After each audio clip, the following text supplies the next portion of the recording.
Halo semuanya, jumpa lagi. Hari ini kita akan membahas seputar Royal Enfield ya. Ini adalah Royal Enfield Himalayan ya. Ini buat teman-teman yang suka touring, yang suka adventure. CC-nya itu 452 sob. Jadi kita akan review dikit. Dimulai dari lampu, mulai dari body-body, kaki-kaki, dan juga mesin. Kita bahas di sini. Oke, dari Himalayan ini yang pertama kita lihat adalah lampunya dulu ya. Di sini bentuk lampunya membulat. Terus ada logo R di sini ya, Royal Enfield. Di tengah sini ada semacam pembatas ya. Jadi di sini lampunya bentuk bulat. Lalu di sini ada spakbornya ya, dan lampu sennya ini meruncing kayak gitu. Ini lampu sen meruncing. Lalu kalau kita lihat nih, ini adalah guard ya, pelindung dari tangki. Jadi kalau misalkan teman-teman crash ya, amit-amit teman-teman crash di jalan, tangkinya nggak langsung kena ke bagian aspal, terlindungi di sini kayak gitu. Lalu di sini ada tulisan Royal Enfield-nya bro ya, di sini Royal Enfield, sama di sebelahnya juga. Suspensi depannya sudah USD atau upside down gitu ya, udah upside down. Dan juga di sini ada penambah lagi ya, di sini ada spakbor. Jadi spakbor 1, 2 gitu ya. Kalau teman-teman lihat ini seperti mirip-mirip supermoto gitu ya. Tapi ini bukan supermoto ya, ini motor adventure gitu. Lalu di sini bertuliskan Himalayan. Ada reflektor kuningnya di sini, di guard upside down-nya. Dia memakai ring 21 inci kayak gitu. Jadi ini gede ya. Ini gede banget. Kalau yang belakang 17 inci beda ya. Depan dan belakang beda, cuman profil bannya. Profil bannya kalau yang di belakang itu ringnya lebih kecil gitu ya. Ring velgnya lebih kecil 17 inci, tapi profil bannya lebih gede. Beda dengan yang di bagian depan. Bagian depan ringnya lebih besar, tapi profil bannya lebih kecil gitu.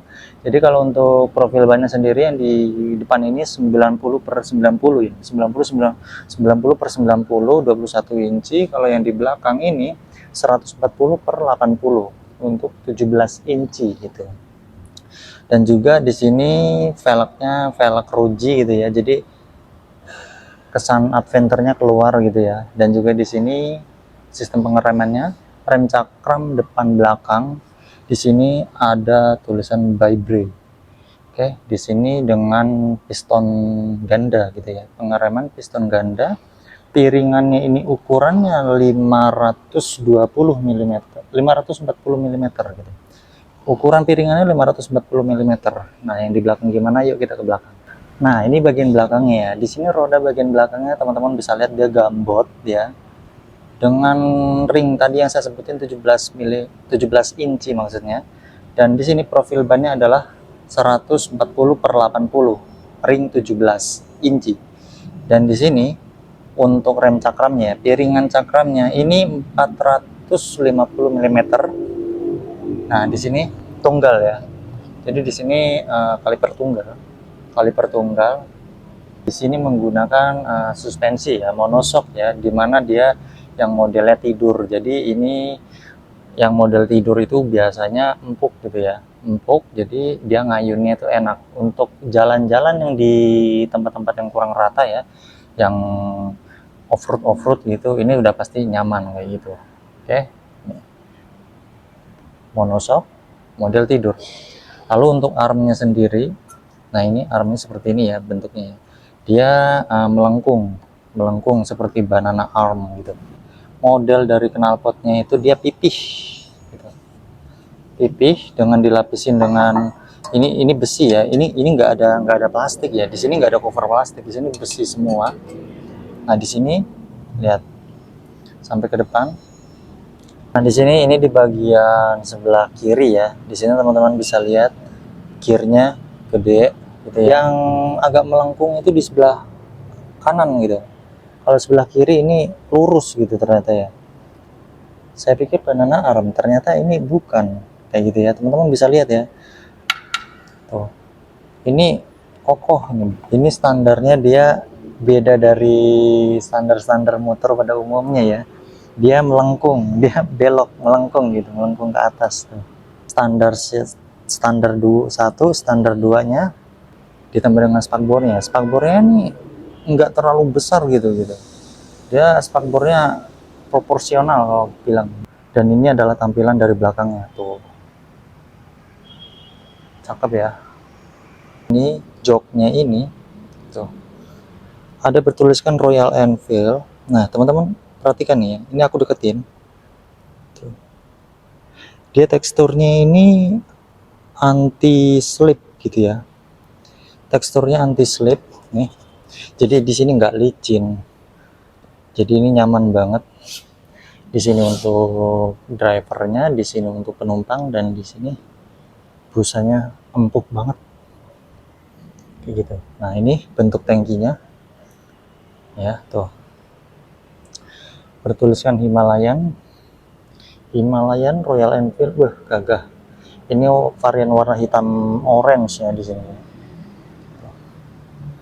Ini stangnya, dan juga di sini panel untuk speedometernya. Di sini kunci kontaknya, koplingnya nggak terlalu keras ya. Di sini koplingnya tuh enteng, empuk gitu, dan juga gripnya nyaman ya. Gripnya ini nggak kebesaran dan juga nggak kekecilan, jadi pas buat postur-postur orang Indonesia gitu ya. Jadi kalau misalnya kekecilan kan kadang-kadang bisa cepet capek juga kayak gitu. Karena postur berkendaranya ini tegak, ini jok dengan ketinggian stangnya lebih tinggi stang gitu ya. Jadi ini posturnya tegak untuk postur berkendara. Otomatis untuk teman-teman yang berkendara lama gitu ya, untuk touring jauh atau perjalanan jauh gitu, itu nggak cepet capek kayak gitu di motor ini. Ditambah lagi dengan kapasitas tangki yang gede 17 liter gitu. Untuk kapasitas kubikasi mesin sendiri 452 cc gitu ya. Dia menggunakan pendinginan cairan gitu. Liquid cooled, DOHC ya, DOHC 4 katup, dan juga dia 6 percepatan. Maksimum torkinya ini 40 Nm ya, di 8000 rpm. Dan untuk sistem pengabutannya dia udah injeksi gitu ya. Dan di sini kompresi rasionya 11,5:1. Jadi ini motor sudah harus pakai yang oktan 92 minimal. Jadi satu silinder 450 cc itu berarti torsinya badak banget di motor ini gitu ya. Bentuk tangkinya gede banget. Di sini di tangki ini bisa menyimpan atau menampung bensin 17 liter kayak gitu ya, maksimal 17 liter. Jadi dengan ukuran cc 450 dan juga tangkinya 17 liter, single silinder lagi ya kan. Jadi memang ini diperuntukkan untuk torsi, ngejar torsi kayak gitu. Jadi ini bisa menempuh jarak yang lumayan jauh gitu ya. Nah teman-teman, motor ini sendiri ya, untuk beratnya ya, dengan kapasitas bensin 90% dan juga oli, ini sekitar 196 kg kayak gitu. Jadi ini lumayan berat ya, 196 kg untuk motornya aja gitu ya. Jadi dan untuk ground clearance sendiri ya, dari atas tanah maksudnya sampai ke atas ini mesin itu 230 mm kayak gitu ya, teman. Juga di sini klaksonnya ada di bawah sini. Dekat banget dengan mesin gitu ya. Klakson ada di sini. Nah, teman-teman, itu tadi adalah review dari Royal Enfield ya, Himalayan. Buat teman-teman yang suka video ini, jangan lupa share-nya, jangan lupa like dan juga subscribe untuk dukung channel ini untuk terus berkembang ya. Buat teman-teman yang suka otomotif, yang ingin tahu review-review tentang motor-motor, bisa langsung klik tombol subscribe-nya. Oke, sampai jumpa di next video.